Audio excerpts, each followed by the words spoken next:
Hello दोस्तों, स्वागत है आप सभी का आचार्य जी चैनल पर। आज है 11 जून 2021। तो आज की जो हमारी दैनिक समसामयिकी है उसके बारे में आज इस वीडियो में हम बात करने वाले हैं। दोस्तों मैं आपको बता दूं, यदि आप railway, SSC, banking, UPSC, PET किसी भी एग्जाम की तैयारी कर रहे हों जिसमें आपका करंट अफेयर के साथ ही साथ स्टैटिक जीके का पोर्शन भी पूछा जाता है, तो ये क्लास आपके लिए अत्यंत महत्वपूर्ण साबित होगी।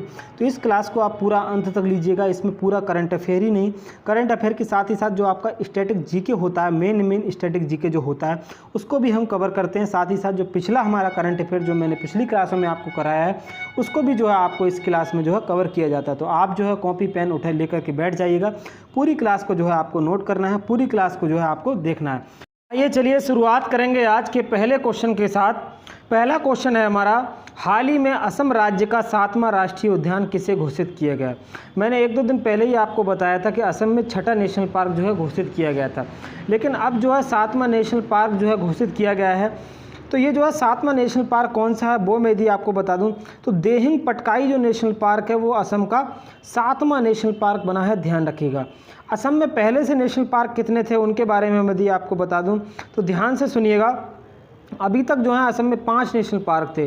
कौन कौन सा? काजीरंगा आता था आपका, काजीरंगा के साथ ही साथ मानस हो जाता था आपका, और मानस के बाद आपका नामेरी, और नामेरी के बाद ओरंग, और फिर अगला 5वां जो आपका नेशनल पार्क था असम में उसका नाम था डिब्रू साइखोवा। तो मैं आपको बताऊं 5 नेशनल पार्क थे, लेकिन 6ठा नेशनल पार्क हाल ही में घोषित किया गया। कौन सा था? रायमोना नेशनल पार्क को 6ठा नेशनल पार्क जो है आसाम का घोषित किया गया। लेकिन 7वां नेशनल पार्क जो है वो देहिंग पटकाई जो नेशनल पार्क है इसको घोषित किया गया है। ध्यान रखिएगा, सी ऑप्शन इसका एकदम सही आंसर है। 7वां नेशनल पार्क इसको घोषित किया गया। असम राज्य यदि आप देखेंगे इसकी सीमा किस किस के साथ साझा करता है तो अरुणाचल प्रदेश के साथ इधर ये सीमा साझा करता है, इधर पश्चिम बंगाल हो जाता है, और पश्चिम बंगाल के साथ ही साथ मेघालय, त्रिपुरा, मिजोरम, मणिपुर, नागालैंड के साथ ये जो है सीमा साझा करता है। राजधानी यहाँ की क्या है? तो दिसपुर जो है वो असम की राजधानी है, और मुख्यमंत्री यहाँ के कौन है? हेमंत बिस्वा शर्मा जो है वो यहाँ के मुख्यमंत्री हैं, याद रखिएगा।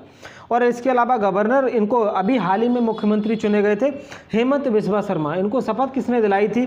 तो जो यहाँ के राज्यपाल थे, जो यहाँ के गवर्नर थे, कौन गवर्नर थे यहाँ के? जगदीश मुखी जो थे वो यहाँ के गवर्नर थे, जिनके द्वारा जो है इनको शपथ दिलाई गई थी, याद रखिएगा। तो बहुत ही इंपॉर्टेंट चीज़ें हैं, ध्यान रखनी है आपको। सभी नेशनल पार्क मैंने आपको बताए। देखो इसके अलावा मैं आपको भारत के नेशनल पार्क के बारे में बताता हूँ। देखो सबसे पहले आप जान लीजिएगा भारत का पहला नेशनल पार्क कौन सा था, तो जिसको हम हैली नेशनल पार्क के नाम से जानते हैं, जिसका अब नाम जो है चेंज क्या कर दिया गया, जिम कॉर्बेट नेशनल पार्क, जो कि उत्तराखंड में स्थित है। ये जो है भारत का पहला नेशनल पार्क था, 1936 में जो है इसकी स्थापना हुई थी। इसके अलावा यदि आपसे पूछा जाए भारत का सबसे बड़ा नेशनल पार्क कौन सा है, तो मैं आपको बता दूं हेमिस नेशनल पार्क जो है वो भारत का सबसे बड़ा नेशनल पार्क है, जो कि लद्दाख में आपका स्थित है, ध्यान रखिएगा। इसके अलावा भारत का सबसे छोटा नेशनल पार्क कौन सा है, तो उसका नाम है आपका south button national park. Bharat का सबसे छोटा नेशनल पार्क है, और ये कहाँ पर स्थित है? आपका अंडमान एंड निकोबार में जो है आपका ये वाला नेशनल पार्क स्थित है, ध्यान रखिएगा। इसके अलावा भारत के जो है महत्वपूर्ण राष्ट्रीय उद्यान के बारे में बता दूं आपको, तो अभी टोटल जो राष्ट्रीय उद्यान है, टोटल जो नेशनल पार्क है भारत में, उनकी संख्या कितनी है? 105 जो है टोटल जो है इनकी संख्या है। तो ध्यान रखिएगा, एक एक करके मैं आपको राज्य के हिसाब से आपको नेशनल पार्क के बारे में बताता चलता हूँ। देखिए जम्मू कश्मीर और लद्दाख वाला जो रीजन हो जाता है, इसमें नेशनल पार्क कौन कौन से हैं वो यदि मैं आपको बता दूँ तो ध्यान रखिएगा। सिटी फॉरेस्ट हो जाता है दाचिगम, और किश्तवाड़ जो नेशनल पार्क हैं वो आपके जम्मू कश्मीर और लद्दाख वाले रीजन में आ जाते हैं। उसके अलावा थोड़ा नीचे चलते हैं, हिमाचल प्रदेश की तरफ आते हैं, तो ग्रेट हिमालयन पिन वैली और इंदर किला और जो शिमला वारा है वो आपके हिमाचल प्रदेश के नेशनल पार्क हैं। इसमें आपको क्लियर दिखाई नहीं दे रहा होगा, इसीलिए मैं आपको बोल के बता रहा हूँ, आप जो है ध्यान से सुनिएगा। उसके अलावा उत्तराखंड का नेशनल पार्क मैं आपको बताऊँ, जिम कॉर्बेट नेशनल पार्क, जो कि भारत का पहला नेशनल पार्क है, याद रखिएगा। उसके अलावा गंगोत्री, नंदा देवी, राजा जी और फूलों की घाटी आपको याद रखना है। इसके अलावा हरियाणा के नेशनल पार्क यदि मैं आपको बताऊं तो कलेश्वर और सुल्तानपुर हैं। राजस्थान का मैं नेशनल पार्क बता दूं, मुकुंदरा हिल्स और आपका सरिस्का, रणथंभौर हो जाते हैं। उत्तर प्रदेश में एकमात्र नेशनल पार्क है जो कि दुधवा नेशनल पार्क के नाम से हम इसको जानते हैं। मध्य प्रदेश में सबसे अधिक नेशनल पार्क जो कि 11 नेशनल पार्क हैं।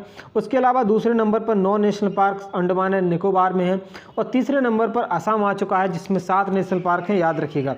तो नेशनल पार्क जो है इनसे रिलेटेड आप चीज़ें जो हैं याद रखनी है। ये मैंने आपको बताई दिया। अगले क्वेश्चन की बात करेंगे। भारतीय सरकार ने भारतीय जीवन बीमा निगम LIC के अध्यक्ष के कार्यकाल को 9 महीने का विस्तार दिया। LIC के अध्यक्ष कौन है? मैं आपको बता दूं, जो LIC है आपकी भारतीय जीवन बीमा निगम, इसके जो अध्यक्ष हैं उनके कार्यकाल को 9 महीने का विस्तार दे दिया गया। तो ये कौन थे? MR कुमार जो थे वो आपके जो है LIC के अध्यक्ष थे। इनको जो है 9 महीने का जो है कार्यकाल जो है इनको विस्तार दे दिया गया है। LIC के बारे में बात करूं तो 1956 में इसका एक्ट आया था, तभी इसकी स्थापना हुई थी। और इसका हेडक्वार्टर कहाँ स्थित है LIC का? तो मुंबई में जो है इसका हेडक्वार्टर स्थित है, याद रखिएगा। और इसके चेयरमैन कौन है? MR कुमार, आपको याद रखना है। इसके अलावा अमिताभ कांत कौन है? यदि आपको पता हो तो नीति आयोग के CEO जो हैं वो अमिताभ कांत हैं। शक्तिकांत दास कौन है? RBI के गवर्नर जो हैं वो आपके शक्तिकांत दास हैं। उसके अलावा S रमन कौन है? वो सिडबी बैंक जो है आपकी स्मॉल इंडस्ट्रियल डेवलपमेंट बैंक, उसके ये जो है MDN CEO हैं। तो ये जो है LIC है आपके सामने। LIC भारतीय जीवन बीमा निगम जो कि पूरे देश का बीमा करता है, लेकिन इसी का जो है ये अपना बीमा जो है नहीं किया। तो इसको पता होगा, इसका जो है आपको IPO आने वाला है, इसकी भी जो है प्राइवेटाइजेशन इसका भी होने वाला है। ये आपके सामने MR कुमार हैं, जिनको जो है LIC का जो है चेयरमैन बनाया गया है। दोबारा से 9 महीने का जो है इनको विस्तार दिया गया है, याद रखिएगा। इसके अलावा प्रमुख बैंकों के MD CEO के बारे में बात करेंगे। दिनेश कुमार खारा जो है वो किस बैंक के चेयरमैन है? SBI के जो है चेयरमैन है। SBI का राष्ट्रीयकरण कब हुआ था वो यदि मैं आपको बताऊं तो वर्ष 1955 में जो है SBI का राष्ट्रीयकरण हुआ था, याद रखिएगा। बहुत ही महत्वपूर्ण चीज़ें हैं। उसके अलावा शशिधर जगदीशन के बारे में यदि मैं बात करूं तो HDFC के MD CEO जो हैं वो आपके सामने शशिधर जगदीशन है। संदीप बख्शी के बारे में बताऊं तो ICICI बैंक का नाम सुना होगा आपने, ये इसके MD CEO हैं। अमिताभ चौधरी कौन है? एक्सिस बैंक के MD हैं, ध्यान रखिएगा। इसके अलावा SS मल्लिकार्जुन राव, ये कौन है? तो SS मल्लिकार्जुन राव जो है पंजाब नेशनल बैंक के MD CEO हैं। बैंक ऑफ बड़ौदा के जो है वो संजीव चड्ढा हैं, ध्यान रखना है। बैंक ऑफ बड़ौदा के हैं संजीव चड्ढा, जो कि आपको लास्ट में आपको दिखाई दे रहे होंगे। बैंक ऑफ बड़ौदा के हैं संजीव चड्ढा, याद रखिएगा। अगला क्वेश्चन है हमारा, हाल ही में किस IIT ने, भारत के किस IIT ने चक्रवात का शुरुआत में ही पता लगाने की तकनीक विकसित की? देखिए, चक्रवात का बाद में तो पता लगाया जा सकता है, लेकिन शुरुआती में जब ये बनने वाला होता है तब जो है पता लगाने की तकनीक जो विकसित की गई है वो IIT खड़गपुर के द्वारा इसकी तकनीक विकसित की गई। जो चक्रवात होता है वो क्या होता है? ध्यान रखना है, क्वेश्चन पूछा जाता है चक्रवात क्या होता है, तो ये निम्न वायुदाब का केंद्र होता है। चक्रवात जो होता है आपका निम्न वायुदाब का केंद्र होता है, आपको ध्यान रखना है। तो ये जो है इसका जो है पता लगाया जा सकेगा। तो हाल ही में जो चक्रवात हैं जो कि भारत में आए हैं वो इसके बारे में बताऊं आपको। तौकाते तूफान ने काफ़ी तबाही मचाई, आपको याद ही होगा। तौकाते जो हमारा वेस्टर्न घाट है, गुजरात, महाराष्ट्र, गोवा, कर्नाटक वाला जो तट है, इस पर काफ़ी इसने तबाही मचाई थी। तो इसका नामकरण किसके द्वारा किया गया था? तो म्यांमार के द्वारा जो है इसका नामकरण किया गया था। उसके अलावा ये बंगाल की खाड़ी में जो तूफ़ान आया था उसका नाम क्या था? यास तूफ़ान जो था, इसने भी जो है उड़ीसा तट पर काफ़ी तबाही मचाई थी। उड़ीसा और बंगाल, पश्चिम बंगाल में तबाही मचाई थी। और इसका जो है नामकरण किसके द्वारा किया गया था? तो ओमान के द्वारा नामकरण किया गया था। देखो, इसका नामकरण किया किसके द्वारा जाता है? तो हिंद महासागर के जो देश है उन्हीं के द्वारा इनका नामकरण किया जाता है। तो नामकरण से रिलेटेड क्वेश्चन पूछा जाता है, इसलिए आपको इन चीज़ों को याद रखना है। अगले क्वेश्चन के बारे में बात करेंगे। अगला क्वेश्चन हमारा, हाल ही में कॉर्पोरेट युद्धाभ्यास भारत और किस देश के मध्य हुआ? तो मैं आपको बता दूं, कॉर्पोरेट जो युद्धाभ्यास है वो भारत और थाईलैंड के मध्य जो है शुरू हुआ है, ध्यान रखिएगा। भारत और थाईलैंड के मध्य। थाईलैंड जो है आपका किसका सदस्य है? एशियान जो है, एशियान का सदस्य भी थाईलैंड ही है, ध्यान रखिएगा। एशियान के साथ ही साथ बिम्स्टेक जो संस्था है हमारी, इसका भी जो सदस्य है थाईलैंड, इसका भी सदस्य, याद रखना है आपको। तो ये जो है युद्धाभ्यास हुआ है। इसके अलावा मैं आपको और युद्धाभ्यास यदि आपको बता दूँ, जो आपका भारत के नीचे जो श्रीलंका है, इसके साथ भारत कौन सा युद्धाभ्यास करता है? मित्र शक्ति जो है इसके साथ अभ्यास होता है। उसके अलावा थाईलैंड के साथ, एक तो आपके सामने मैंने कॉर्पोरेट बताया, उसके अलावा मैत्री जो युद्धाभ्यास है वो भी थाईलैंड के साथ ही होता है, ध्यान रखिएगा। ये आपको थोड़ा धुंधला दिखाई दे रहा होगा। तो थाईलैंड जो है एशिया का इधर जो है कंट्री पड़ जाता है, ध्यान रखिएगा। संप्रीति किसके साथ होता है? तो बांग्लादेश के साथ जो है भारत संप्रीति जो है बांग्लादेश के साथ करता है, ध्यान रखना। उसके अलावा मैं आपको बताऊं, वज्र प्रहार जो है वो भारत किसके साथ करता है? तो USA के साथ जो है वज्र प्रहार होता है हमारा। और युद्धाभ्यास भी जो है यूएसए के साथ ही होता है, ध्यान रखिएगा। अजय वॉरियर किसके साथ होता है? तो अजय वॉरियर जो है युद्धाभ्यास वो यूके के साथ होता है, ध्यान रखिए। अजय वॉरियर किसके साथ होता है? यूके के साथ। उसके अलावा शक्ति के युद्धाभ्यास के बारे में बात करूं तो शक्ति युद्धाभ्यास जो है आपका वो आपका फ्रांस के साथ होता है, ध्यान रखिएगा। उसके अलावा सूर्य किरण जो आपका युद्धाभ्यास है वो नेपाल के साथ की जाती है, और सिम्बेक्स जो है वो सिंगापुर के साथ। एक युद्धाभ्यास सबसे ज़्यादा महत्वपूर्ण है, वो मैं आपको बता दूँ, मालाबार युद्धाभ्यास। मालाबार युद्धाभ्यास जो है वो किस किस के मध्य जो होती है, इसमें 4 देश शामिल होते हैं। जापान हो जाता है आपका, जापान के साथ ही साथ अमेरिका हो जाता है, और इंडिया के साथ ही इसका एक नवीनतम जो देश है उसका नाम है ऑस्ट्रेलिया। तो 4 देश मिलकर के इसको मालाबार युद्धाभ्यास करते हैं। तो ये चारों देश ही जो है आपको पता हो जो क्वाड समूह बनाया गया है, क्वाड समूह के चारों देश भी सदस्य हैं, ध्यान रखिएगा। मालाबार युद्धाभ्यास।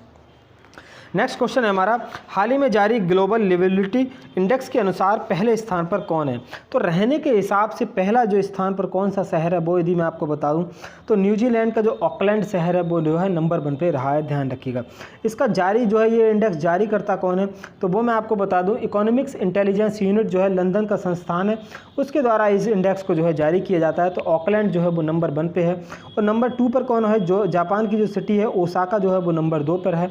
और लास्ट यदि आपसे पूछा जाए तो सीरिया की जो राजधानी है डेमस्कस, सीरिया की राजधानी डेमस्कस जो है वो लास्ट नंबर पर है, ध्यान रखिएगा। 140 शहरों की टोटल सूची है, तो इसमें ऑकलैंड जो है नंबर 1 पे है, ध्यान रखिएगा। तो ये आपके सामने है, इसकी जो रैंकिंग है ऑकलैंड जो है नंबर 1 पे है, और मैंने आपको दूसरे नंबर पे जो बताया ओसाका है, ध्यान रखना है। तो ये सब चीज़ें जो है आप याद रखिएगा। ढाका आपको 137 नंबर पे दिखाई दे रहा है, कराची 134 नंबर पे है, तो टोक्यो जो है 5 नंबर पे हो जाता है। डेमस्कस जो है वो लास्ट है, 140 नंबर पे जो है डेमस्कस है, याद रखना है। वेलिंगटन वगैरह ये जो है वेलिंगटन 4थे नंबर पे है, मेलबर्न 8 नंबर पे है, पर्थ 6ठे नंबर पे हो जाता है। तो ये रहने के योग्य जो सिटियाँ हैं, जो हमारे शहर हैं, उनके बारे में इसमें बताया गया है। तो ध्यान रखिएगा इन सब चीज़ों के बारे में। इसके अलावा और रैंकिंग के बारे में बात करूं आपसे, तो ये जो पासपोर्ट जो है हमारा हेनले पासपोर्ट जो इंडेक्स आता है, इसमें भारत की रैंकिंग क्या थी? तो इसमें भारत की जो रैंकिंग थी 85वां नंबर था। नंबर 1 पे कौन था? तो जापान था, याद रखिएगा। अगला हमारा जो है HDI रैंकिंग के बारे में बात करूं तो ह्यूमन डेवलपमेंट इंडेक्स के नाम से हम इसको जानते हैं। 131वीं रैंक जो है इसकी भारत की इसमें रैंक थी, ध्यान रखिएगा। 3 इसके आधार होते हैं, एक तो होता है प्रति व्यक्ति आय, दूसरा होता है साक्षरता, तीसरा होता है जीवन प्रत्याशा। अगला मैं वर्ल्ड हैप्पीनेस इंडेक्स के बारे में बताऊं तो भारत की जो इसमें रैंक थी 139 जो है रैंक थी, याद रखिएगा। अगला क्वेश्चन हमारा है, हाल ही में पिरामल फाउंडेशन और किस संस्था के साथ मिलकर सुरक्षित हम और सुरक्षित तुम अभियान की शुरुआत 112 जिलों में की गई? तो मैं आपको बता दूं, पिरामल फाउंडेशन और नीति आयोग के द्वारा जो है इस जो है अभियान की जो सुरक्षित हम और सुरक्षित तुम अभियान की शुरुआत की गई। देखो कोविड-19 को लेकर के जो हल्के फुल्के जो लोगों के अंदर लक्षण हैं उनको लेकर के जो है घर पर ही उनकी देखभाल की जा सके, तो उसको लेकर के जो है इस अभियान की शुरुआत 112 जिलों में की गई थी। तो जो है 26 राज्यों के 112 जिलों में की शुरुआत की गई। जो सबसे ज़्यादा पिछड़े ज़िले हैं, कमज़ोर ज़िले हैं, उसमें जो है इनकी शुरुआत की गई है, ध्यान रखिएगा। तो सुरक्षित हम और सुरक्षित तुम अभियान नीति आयोग के द्वारा इसकी शुरुआत की गई। नीति आयोग योजना आयोग के स्थान पर जो है इसकी स्थापना हुई थी। इसकी स्थापना कब हुई थी? 1 जनवरी 2015 को इसकी स्थापना होती है। और इसके अध्यक्ष कौन होते हैं? खुद प्रधानमंत्री जो हैं इसके अध्यक्ष होते हैं। प्रधानमंत्री मोदी इस समय इसके अध्यक्ष हैं। तो CEO कौन है? तो अमिताभ कांत जो है वो, ध्यान रखना है, अमिताभ कांत जो है वो इसके CEO हैं। इसके अलावा इसके उपाध्यक्ष यदि आपसे पूछा जाता है नीति आयोग के, तो राजीव कुमार जो है वो इसके उपाध्यक्ष हैं, ध्यान रखिएगा। योजना आयोग जो बना था 1950 से लेकर के 2014 तक ये समाप्त हो गया। उसके बाद नीति आयोग की स्थापना हो जाती है। यदि आपसे पूछा जाए लास्ट जो है जो पंचवर्षीय योजना थी वो कौन सी थी, तो 2012 से लेकर के 17 तक जो 12वीं पंचवर्षीय योजना थी वो लास्ट पंचवर्षीय योजना थी। उसके बाद जो है नीति आयोग आ जाता है। ये क्या होता है? ये थिंक टैंक है। आप मुझे ये बताइए, ये जो है संवैधानिक संस्था है, वैधानिक संस्था है? देखो इसका ना तो संविधान के द्वारा जो है इसमें कोई जिक्र है, ना ही इसको जो है किसी एक्ट के माध्यम से लाया गया है। ये सिर्फ एक आदेश के द्वारा जो है बना दी गई है। तो ये जो है एक तरीके की आदेश के द्वारा बनाई गई संस्था है। ये किस सिद्धांत पर काम करती है? तो ये सहकारी जो संघवाद है उस पर जो है काम करती है। अगले क्वेश्चन के बारे में बात करेंगे। नेक्स्ट क्वेश्चन है हमारा, हाल ही के दिनों में किस देश में समुद्र के ऊपर कीचड़ की मोटी परत जिसको सी नॉट कहा जाता है उसको देखा गया? तो मैं आपको बता दूं, तुर्की में जो है एक मरामरा सागर है, उसमें जो है इसको देखा गया। मरामरा नाम से ही आप समझते हैं, मरा हुआ पहले ही वो सागर है। तो उसी में जो है कीचड़ की मोटी परत जो है देखी गई है। कहाँ पर? तुर्की में देखी गई है। ये आप देख सकते हैं, इस तरीके की जो है परत है। देखो ये जो परत होती है वो बनी कैसे, इसका कारण क्या है, तो अब मैं आपको बता दूं, जो शैवाल होता है हमारा, उसके कारण जो है एल्गी जो होती है उसके कारण जो ये परत है, तो वो जब ज़्यादा इकट्ठी हो जाती है तो उसके द्वारा जो है ये कीचड़ जो है इकट्ठा हो जाता है, ध्यान रखिएगा। C0 जो है तुर्की में जो है ये देखा गया है, और ये जो शैवाल होते हैं उनको यदि अधिक पोषण मिल जाता है तो ये कीचड़ जो है बन जाता है, ध्यान रखिएगा। तो ये जो है, अगर मैं आपको बताऊं तुर्की की लोकेशन यदि आप देखना चाहें तो वेस्ट एशिया का जो है ये देश है। ये जो है एशिया में भी आता है और यूरोप में, दोनों में ही जो है ये आता है, ध्यान रखिएगा। तो यहाँ पर जो है ये देखा गया है। ये देखा कहाँ गया है, तो तुर्की। अब यदि आप देखें तो यहाँ पर है एजियन सी, और साथ ही साथ सी ऑफ मरामरा। ये जो है आपके सामने मरामरा जो सी है, नाम ही इसका देखिए कैसा है, मरामरा। तो मरामरा सी जो है यहाँ पर जो है ये C0 देखा गया है, ध्यान रखिएगा। तुर्की के बारे में, तुर्की का जो राष्ट्रपति कौन है, एर्दोगन जो है वो यहाँ के राष्ट्रपति हैं, ध्यान रखिएगा। यहाँ पर एक मस्जिद है, उसका नाम यदि मैं बता दूँ तो हयात सोफिया जो है वो यहाँ पर जो मस्जिद है जो काफ़ी विवादों में रही थी, ध्यान रखिएगा। अगले क्वेश्चन के बारे में बात करेंगे। हाल ही में जारी QS वर्ल्ड यूनिवर्सिटी रैंकिंग में टॉप 200 में भारत के कितने संस्थान शामिल हैं।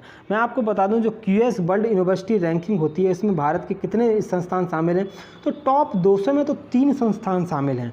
लेकिन मैं यदि आपको बताऊं रिसर्च के मामले में नंबर 1 पे जो विश्व का पहला संस्थान है वो है अपना IISc बेंगलोर, ध्यान रखिएगा। बहुत ही इंपॉर्टेंट क्वेश्चन है।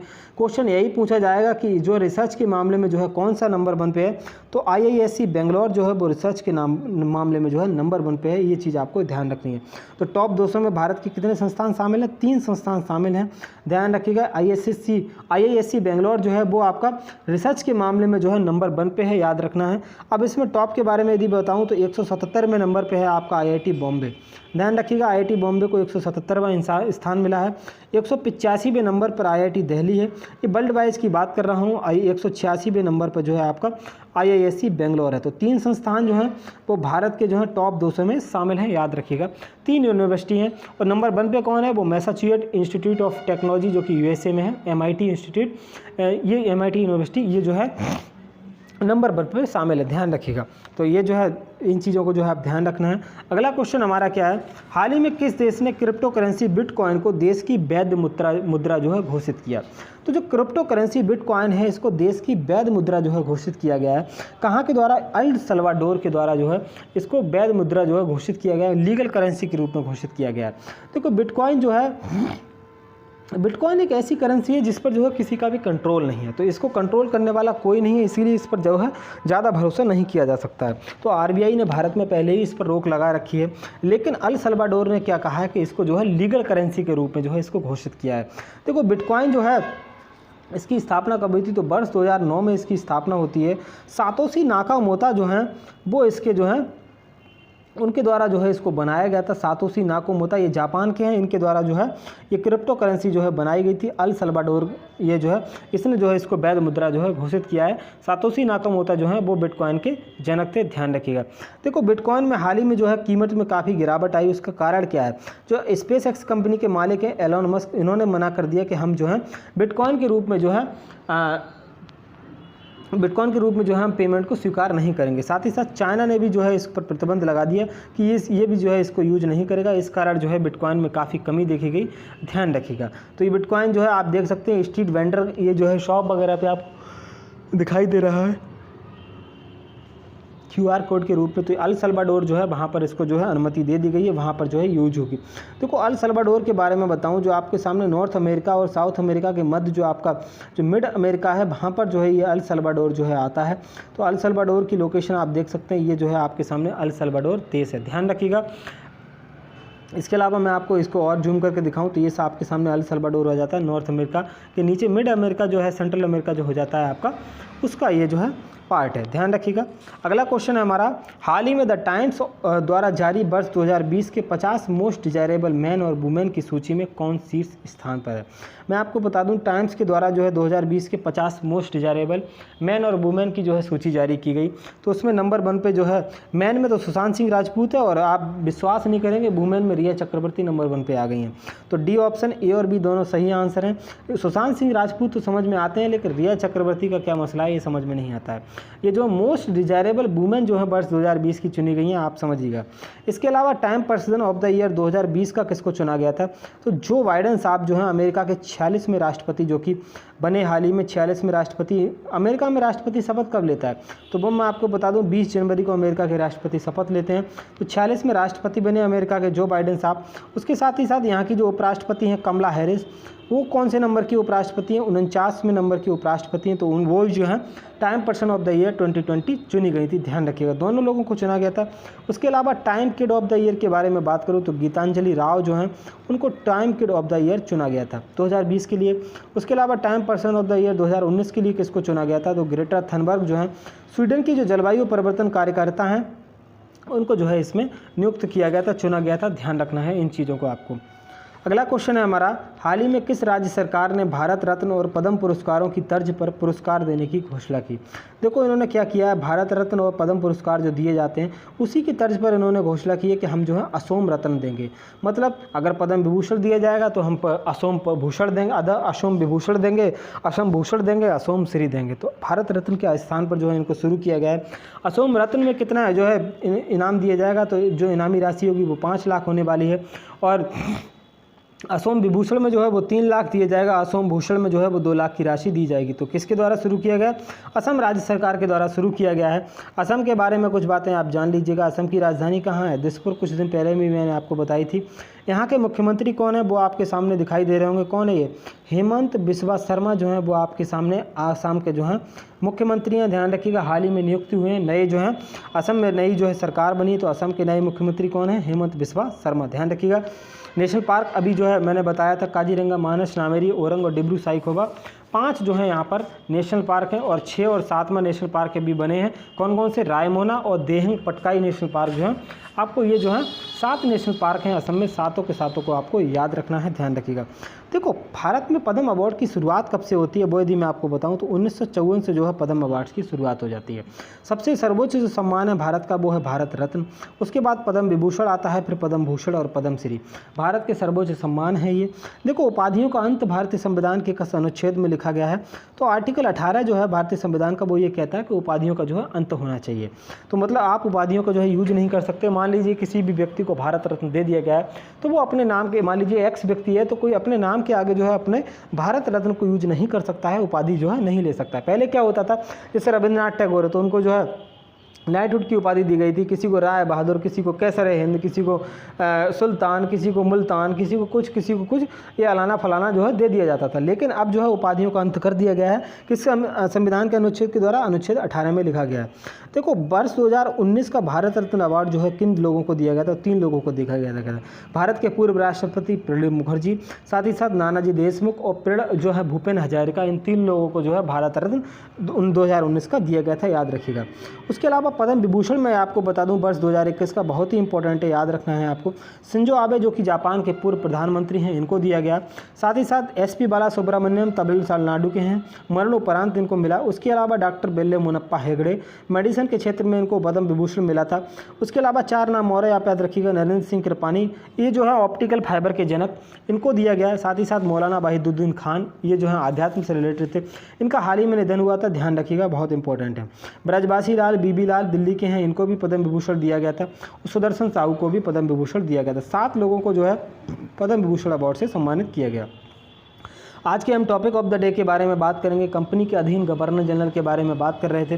तो कल मैंने आपको बताया था बंगाल के पहले गवर्नर कौन थे, तो रॉबर्ट क्लाइव जो है बंगाल का पहला गवर्नर था, ध्यान रखिएगा। उसके अलावा बंगाल का पहला गवर्नर जनरल कौन बना, तो वो मैं आपको बता दूं तो वॉरेन हेस्टिंग जो है वो बंगाल का पहला गवर्नर जनरल बना था। उसके अलावा भारत का पहला गवर्नर जनरल कौन बना, तो बेंटिक जो है वो भारत का पहला गवर्नर जनरल बना। उसके अलावा भारत का पहला वायसराय कौन बना था, तो भारत का पहला वायसराय कौन बना था, कैनिंग जो है वो भारत का पहला वायसराय बना था, ध्यान रखिएगा। उसके अलावा मैं आपको कुछ चीज़ें और बता दूं इससे रिलेटेड जो इम्पोर्टेंट हो सकती हैं आपकी। तो कॉर्नवालिस जो भारत का जो गवर्नर जनरल था बंगाल का, तो कॉर्नवालिस ने क्या किया, स्थायी बंदोबस्त जो है इसकी शुरुआत की थी कॉर्नवालिस के द्वारा। इसके अलावा बेलेजली जो आए, बेलेजली ने क्या किया था, सहायक संधि की शुरुआत की थी। तो ये जो है चीज़ें आप जो है अच्छे से जो है इन चीज़ों को याद रखिएगा, आगे की बातें जो है कल की क्लास में। इसके साथ ही यदि आप इस चैनल पर नए हैं तो चैनल को सब्सक्राइब कीजिएगा। वीडियो यदि आपको पसंद आई हो तो वीडियो को लाइक कीजिएगा। यदि आपका कोई भी क्वेश्चन हो तो आप कमेंट बॉक्स में पूछ सकते हैं, कमेंट बॉक्स में ही आपको आंसर प्रोवाइड हो जाएगा। तो कोई भी आपका क्वेश्चन हो, कोई भी आपका डाउट हो तो आप कमेंट बॉक्स में आप पूछ सकते हैं, कमेंट बॉक्स में आप मुझे बताइएगा। यदि आप इस क्लास की PDF प्राप्त करना चाहते हैं तो टेलीग्राम चैनल की लिंक है, इससे आप जुड़ करके PDF को प्राप्त कर सकते हैं, इससे आप जुड़ जाइए। चलिए, थैंक यू दोस्तों, goodbye and have a nice day.